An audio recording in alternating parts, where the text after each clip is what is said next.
তুমি কি কখনো ভেবে দেখেছো, কোনো টপিকে সার্চ করতে গিয়ে বা কোনো বিষয়ে জানতে গিয়ে একবার সোশ্যাল মিডিয়ায় ঢুকে পড়ার পর কিভাবে ঘন্টার পর ঘন্টা পার করে দিচ্ছ তুমি নিজেই বুঝতে পারছো না?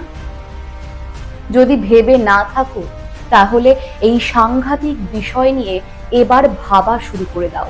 তার কারণ তুমি যদি এখনো এই বিষয় নিয়ে না ভাবো তাহলে সেই দিন খুব একটা বেশি দেরি নেই যেদিন তুমি তোমার চিন্তা শক্তি না, তুমি তোমার স্মৃতিশক্তিকেও চিরতরে হারিয়ে ফেলতে পারো। ঠিক শুনেছ, সেই দিন খুব একটা বেশি দেরি নেই যেদিন তুমি তোমার চিন্তা শক্তির সঙ্গে সঙ্গে স্মৃতিশক্তিকেও চিরতরে হারিয়ে ফেলতে পারো। বর্তমান সময়ে দাঁড়িয়ে সোশ্যাল মিডিয়াই যেন একমাত্র আমাদের নিয়ন্ত্রক। হাতে প্রিয় ফোনটি পেয়ে তুমি সারাদিন কি করো? বিভিন্ন সোশ্যাল মিডিয়ার প্ল্যাটফর্মে একটার পর একটা স্ক্রোলিং করতে থাকো, শর্টস দেখতে থাকো এবং নিজের ফটো ভিডিও আপলোড করার পর কতগুলো লাইক কতগুলো কমেন্ট পড়লো সেগুলোই দেখতে থাকো। কিন্তু তুমি কি জানো এর পেছনে যে সাংঘাতিক মনস্তাত্ত্বিক প্রক্রিয়া রয়েছে সেটা আমাদের ব্রেনের জন্য মোটেই সুবিধাজনক নয়। আজকে আমরা কথা বলবো কিভাবে আমরা সোশ্যাল মিডিয়ার প্রতি অ্যাডিক্টেড এবং ব্রেন রটের শিকার হচ্ছি। এই ব্রেন রটটা আসলে কি এবং এর থেকে মুক্তির উপায় বা কি? ভিডিওটির সঙ্গে থাকো এবং স্কিপ না করে প্রথম থেকে শেষ পর্যন্ত দেখতে থাকো, তার কারণ এই বিষয়টি খুবই গুরুত্বপূর্ণ। নমস্কার, আমি সুদেশনা। লুমিয়া লাইফে তোমাদের প্রত্যেককে স্বাগত জানাই। স্বপ্ন দেখো, স্বপ্ন দেখাও আর স্বপ্নকে বাস্তবায়িত করো।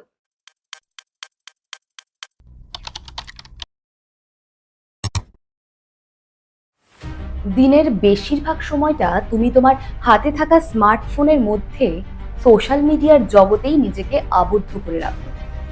ইনস্টাগ্রাম, ফেসবুক, বিভিন্ন অ্যাপ্লিকেশনের ফিডে স্ক্রোল করো।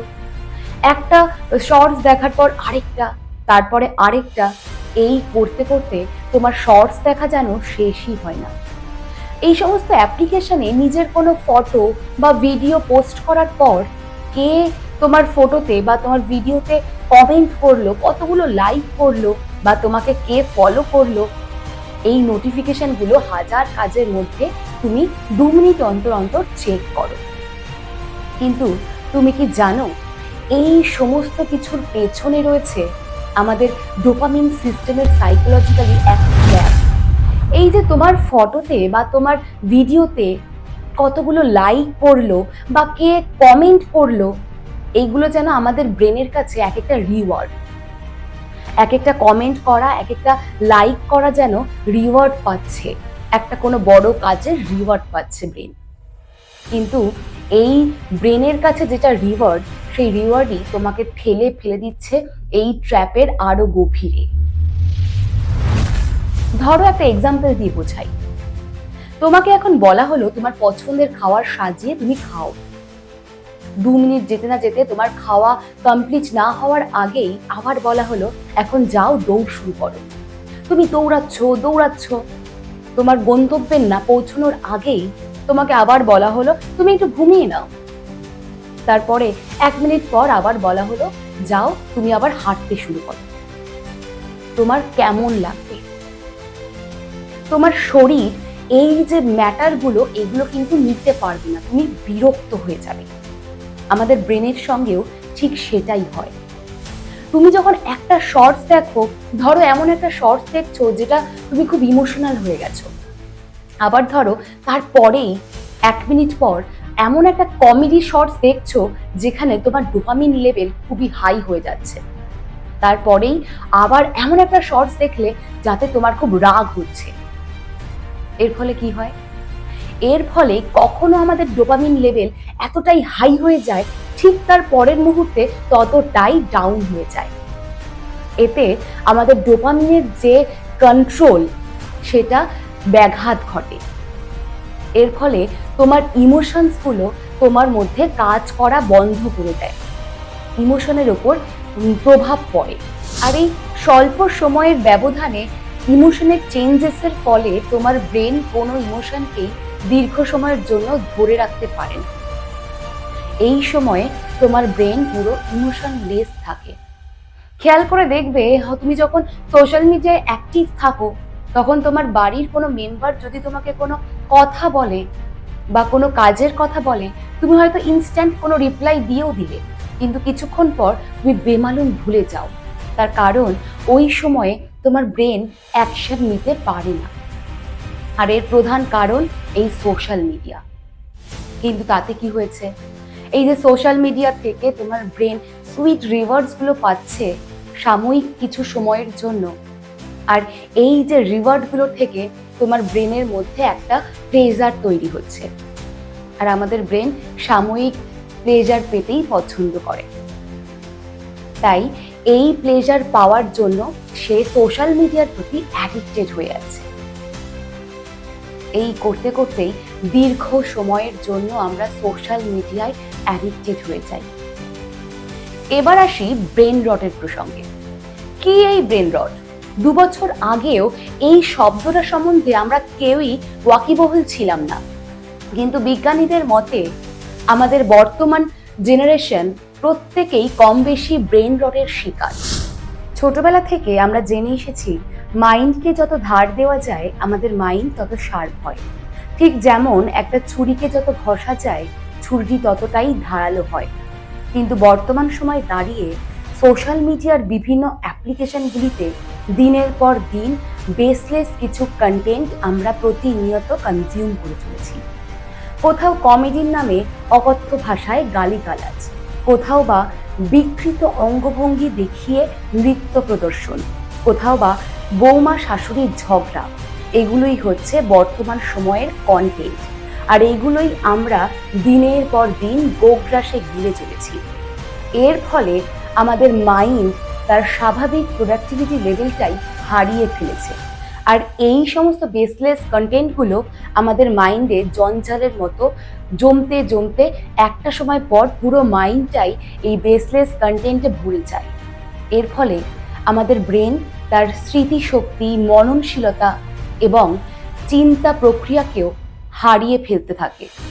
তার জন্যই আজকের দিনে দাঁড়িয়ে তুমি কোনো বিষয়ে গভীরভাবে চিন্তা করা বা 2 মিনিট কোনো বিষয়ে মনস্থির করা কিংবা কোনো বিষয়ে খুব ইজিলি ভুলে যাওয়ার প্রবণতা আমাদের মধ্যে দেখা যায়।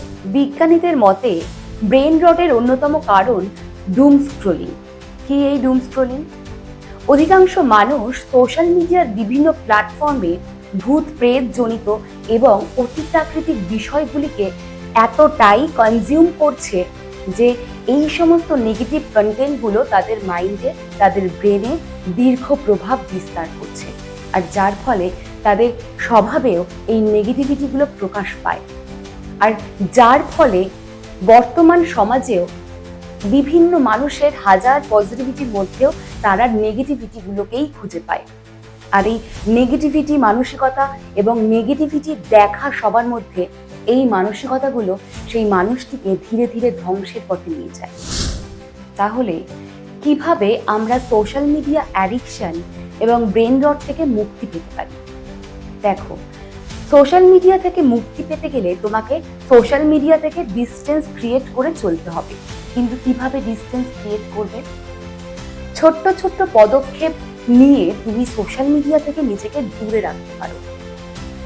প্রথমত, সোশ্যাল মিডিয়ায় যে সমস্ত অ্যাপ্লিকেশনগুলি তুমি প্রচুর পরিমাণে ইউজ করছো সেই সমস্ত অ্যাপ্লিকেশনে একটা নির্দিষ্ট টাইম সেট করো। 10 মিনিট, 15 মিনিট বা 20 মিনিট। সারা দিনে এই 20 মিনিট সময় পর্যন্তই তুমি এই অ্যাপ্লিকেশনটাকে ইউজ করবে। সব থেকে ভালো হয় সেই অ্যাপ্লিকেশনটা প্রত্যেকবার লগ আউট করো। এতে কি হবে, তুমি যতবার অ্যাপ্লিকেশনটা ইউজ করতে যাবে ততবার তোমাকে লগ ইন করতে হবে, আর ওইটুখানি পরিশ্রম করতেও আমাদের ব্রেন চায় না। তাই তোমার একটা সময় পর মনে হবে যে লগ ইন করার থেকে অ্যাপ্লিকেশনটা আমি ইউজই করলাম না। এর থেকে ধীরে ধীরে এই অ্যাপ্লিকেশনগুলো থেকে তুমি ডিটাচ হতে পারবে।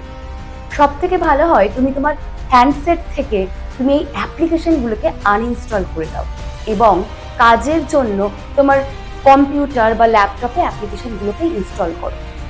দেখো, ফোন আমাদের সবসময় সঙ্গে থাকে, কিন্তু ল্যাপটপ বা কম্পিউটার সবসময় সঙ্গে থাকে না। তাই তুমি কোথাও বাইরে গেলে বা কোথাও তুমি ঘরের বাইরে থাকলে তুমি চাইলেও কিন্তু এই অ্যাপ্লিকেশনগুলোকে ইউজ করতে পারবে না। নিজেকে প্রকৃতির মধ্যে রাখো, বাগানে যাও, গাছপালা দেখো, পাখি দেখো, খোলা আকাশের নিচে থাকো এবং ব্রেনকে এমন কিছু কাজ করাও যাতে তার হারিয়ে যাওয়া প্রোডাক্টিভিটি লেভেলটা ধীরে ধীরে বাড়তে থাকে। আর এর অন্যতম একটা অ্যাকশন হচ্ছে মেডিটেশন।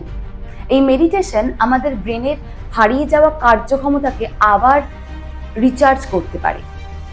তাই মেডিটেশন করো, গান শোনো, প্রকৃতির মধ্যে থাকো, মানুষজনের সঙ্গে কথা বলো, ফ্যামিলির সঙ্গে টাইম স্পেন্ড করো, খাওয়ার সময় হাতে ফোনটা রেখে দিয়ে কথা বলো, কানেক্টিভিটি তৈরি করো পার্সোনাল লাইফে, অনলাইন নয় অফলাইন কানেক্টিভিটিতে গুরুত্ব দাও।